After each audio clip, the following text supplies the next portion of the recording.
Assalamualaikum warahmatullahi wabarakatuh. Innal hamdalillah nahmaduhu wa nasta'inuhu wa nastaghfiruh wa na'udzu billahi min shururi anfusina wa sayyiati a'malina. May yahdihillahu fala mudilla lahu wa may yudlil fala tajida lahu waliyyan mursyida. Asyhadu an la ilaha illallah wahdahu la syarika lahu wa asyhadu anna Muhammadan 'abduhu wa rasuluhu alladzi la nabiyya ba'dahu. Allahumma salli wa sallim wa barik ala hadzal nabiyil karim wa ala alihi wa sahbihi ajma'in, amma ba'd. Fa inna asdaqal hadits kitabullah wa khairal hadi hadi Muhammadin sallallahu alaihi wasallam wa syarrul umuri muhdatsatuha wa kullu muhdatsatin bid'ah wa kullu bid'atin dhalalah wa kullu dhalalatin finnar.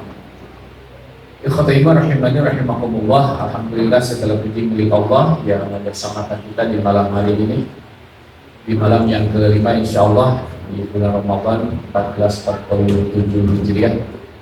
Mudah-mudahan Allah Ta'ala menganugerahkan kepada kita as-salamah, taufik dan juga al-afiyah, supaya kita bisa memanfaatkan sisa hari yang masih banyak ya, dengan amal saleh yang terbaik yang bisa kita lakukan.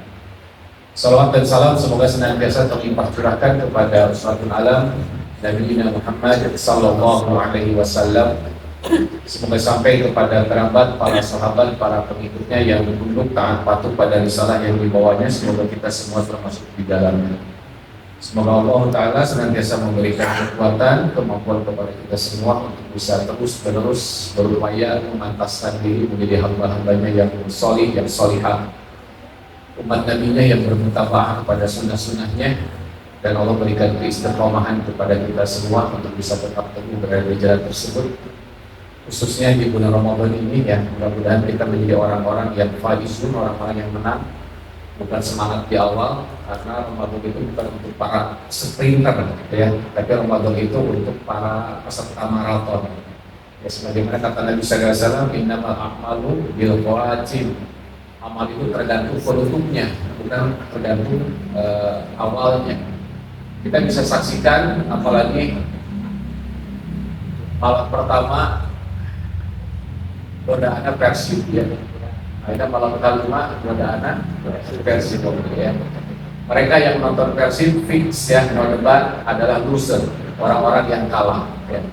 Iya, kenapa? Karena mereka mempertaruhkan sesuatu yang besar, fadilahnya yang besar, keutamaannya.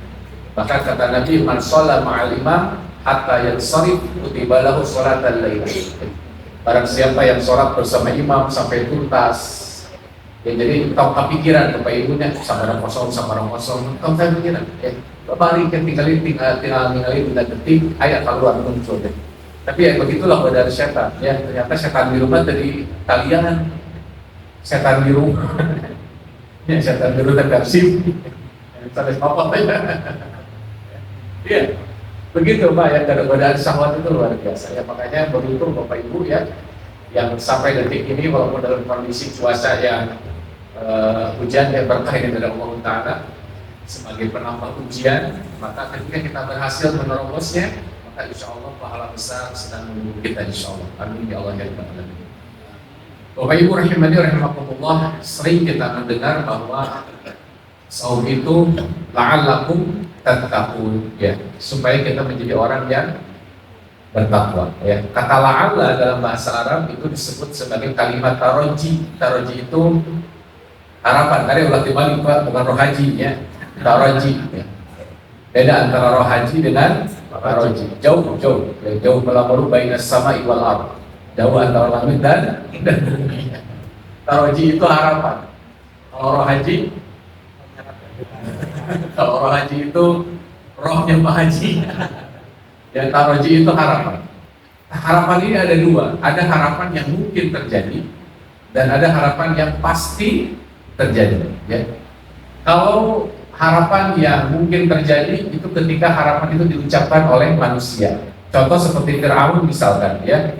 Ketika Fir'aun mengatakan di dalam Quran surah Ghafir ayat 36 kalau tidak salah, wa qala fir'aunu ya Haman ibnili sarha la'alli ablugul asbab ya. Ketika Fir'aun berkata kepada Haman, wahai Haman, ibnili sorha, bangunkan untukku bangunan yang tinggi. La'ali ablugul asbab, supaya aku bisa membuka pintu-pintu. Ablugus sama, asbabus samawat, ya, pintu-pintu langit. Ya, sehingga aku bisa melihat bahwa di langit itu nggak ada Tuhannya Musa, sehingga aku bisa mengatakan bahwa Musa itu sebagai apa? Pendusta. Ya. Nah, ini menjadi pelajaran Bapak Ibu, ya, karena orang yang punya banyak kemampuan, banyak kekuasaan, kahayangan macam-macam. Betul tidak? Orang punya kekuasaan, punya kemampuan, itu kahayangan apa? Macam-macam. Padahal kemauannya itu belum tentu apa? Bisa terwujud, bisa tercapai, ya. Dan maksud dari keinginannya itu belum tentu juga mungkin bangunannya tercapai, tapi maksudnya belum tentu tercapai. Tujuan apa Firaun buat apa? Buat melihat Tuhannya Musa, gitu kan? Begitu naik ke luhur, ternyata daya, gitu kan? Maka dia bisa mengatakan Musa apa? Pendusta, pembohong. Kenapa? Karena dia sudah mewujudkan keinginannya, tapi keinginannya adalah keinginan yang salah, yang keliru. Jadi contoh ikhwat iman, ya. Jadi kalau kita punya kuasa, maka manfaatkan kekuasaan itu dengan benar, ya, bukan hanya sekadar mengikuti hawa nafsu, ya. Impor itu pada kuasa, padahal belum tentu bermanfaat, ya, bagi rakyat misalkan, ya, contoh, ya. Itu satu, keinginan tapi tidak mungkin apa? Terwujud, tidak mungkin terlaksana, ya. Kalau bangunannya mungkin bisa terlaksana, tapi maksud dari pendirian bangunan itu belum tentu terlaksana. Dan ini juga pelajaran Bapak Ibu. Firaun saja, orang yang anti Tuhan, itu meyakini kalau Tuhan itu ada di atas, ya. Ar-Rahman 'alal arsy istawa, ya. Jadi kita nggak usah ragu lagi. Kenapa? Karena nggak perlu ditakyif, ya, perbuatan Allah itu tidak perlu ditakyif oleh kita. Karena itu bukan wilayah akal kita. Kita hanya sebatas meyakini Ar-Rahmanu 'alal arsy istawa. Cukup sudah begitu. Ya, adapun dengan hadis Nabi sallallahu alaihi wasallam, innallaha yanzilu ilas sama'i dunya, itu nggak perlu dibagaimana-bagaimanakan, ya. Bukan wilayah kita, kata iman, ya. Begitu Firaun saja meyakini kalau Tuhan itu ada di atas, ya. Tekuk orang kahanak Firaun teh. Coba Haman dari kahanan juga dari Tuhan yang Musa dihadap, enggak, Pak. Secara fitrah diri kita itu meyakini kalau yang namanya roh itu ada di atas, ya. Ateis saja, orang ateis yang anti Tuhan, ketika dia mendapatkan turbulensi dalam pesawat, oh my god, kalau ninggalin apa? Sugan kahana ente, Pak. Jadi secara fitrah meyakini bahwa roh itu ada di atas. Udah, itu bab yang lain, ya. Contoh kedua misalkan di dalam Quran surah Al-Mu'minun ayat 99 ayat 100, Allah Ta'ala mengatakan, menggambarkan bagaimana orang kafir ketika dicabut nyawanya, hatta idza ahadahumul maut qala rabbirji'un, sehingga ketika kematian datang kepada salah seorang di antara mereka mengatakan rabbirji'un, kembalikan kami ke dunia, ya. Ini hayalan, la'alli a'malu salihan fima tarak, kalla innaha kalimatun huwa qailuha wa min waraihim barzakhun ila yaumi yub'atsun. Ya, kata si orang kafir ini, supaya saya bisa mengerjakan amal soleh, ya, atas apa-apa yang telah kami tinggalkan, ya. Kalla, kata Allah, innaha kalimatun huwa qailuha, itu hanya ucapan belaka, ucapan yang menguap begitu saja, nggak ada faedahnya. Dan ini juga bisa jadi pelajaran bagi kita. Ketika Allah memberikan kesempatan Ramadan kepada kita, maka jangan disia-siakan, Pak. Penyesalan tidak akan datang dua kali, ya. Kesempatan tidak akan datang dua kali. Penyesalan selalu datang selalu datang terlambat, ya. Ada ungkapan seize your moment, tangkap momenmu, ya. Kalau kita punya kesempatan Ramadan tahun ini, boleh jadi ini Ramadan terakhir kita, ya. Jangan sampai kita menyesal di kemudian hari. Ya, makanya manfaatkan ikhwat iman. Ya, kenapa? Karena kalau kita sudah la'ali nanti setelah kematian, nggak mungkin, impossible, ya. Nah, itu salah satu contoh la'ali yang tidak terjadi. Nah, tetapi di dalam Quran surah Al-Baqarah, la'allakum tattaqun, ini menunjukkan lil wujub. Kata Ibnu Abbas, lil wujub, kepastian. Kenapa? Karena Allah yang mengatakan. Jadi segala bentuk la'allakum tahtadun, la'allakum tattaqun, la'allahum yashkurun, ya, la'allakum ta'lamun, la'allahum ya'lamun, misalkan, ya. Itu menunjukkan kepastian. Pasti terjadi ketika syarat-syaratnya dipenuhi. Orang yang melakukan ibadah saum, syarat-syaratnya dipenuhi, itu pasti akan menjadi orang yang bertakwa, pasti. gitu ya. Kenapa? Karena saum itu ikhwati iman,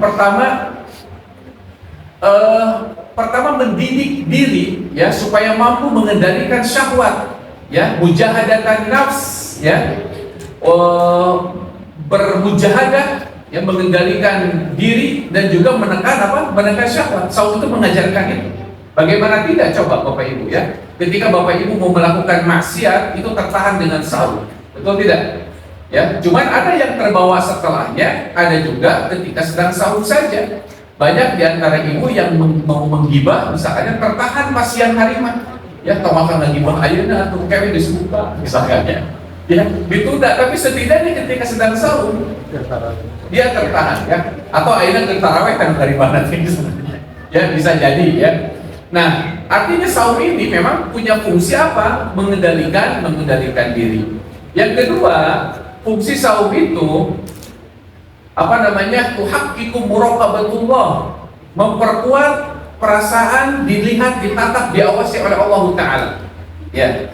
Jadi saum itu Bapak Ibu ya memberikan dorongan supaya kita memiliki perasaan muraqabah. Muraqabah itu diawasi, dilihat, ya. So Bapak Ibu ya, Bapak-bapak coba berwudu ya dengan air zam-zam misalkan. Berani tidak ketika berwudu dengan air zam-zam, nu asup 3 kali, nu keluar 2 kali? Enggak. Yang ada kalau masuk 3 kali, nu keluar bisa lebih dari 4 kali, 5 kali. Kenapa? Karena saking takutnya. Betul tidak? Air sisa air itu terminum oleh kita. Kenapa? Ini perasaan muraqabah, Pak, diawasi oleh Allah Ta'ala. Ya, makanya kalau seseorang melakukan ibadah saum, kemudian value atau nilai-nilai yang ada di dalam saum tersebut dibawa setelah setelah bulan Ramadan, maka dia akan menjadi orang-orang yang robbani, bukan sekedar menjadi Ramadhani, gitu. Maka harapan atau taroji, ya, yang Allah sebutkan di dalam Al-Quran itu menunjukkan kepastiannya bahwa kita akan menjadi orang-orang yang bertakwa. Demikian saja mungkin yang bisa disampaikan, ya, mudah-mudahan bermanfaat. Aku qouli hadza wa astaghfirullahaladzim wa lakum. Alhamdulillahirabbil alamin. Subhanakallahumma wa bihamdika asyhadu an la ilaha illa anta astaghfiruka wa atubu ilaik. Alhamdulillah. Assalamualaikum warahmatullahi wabarakatuh.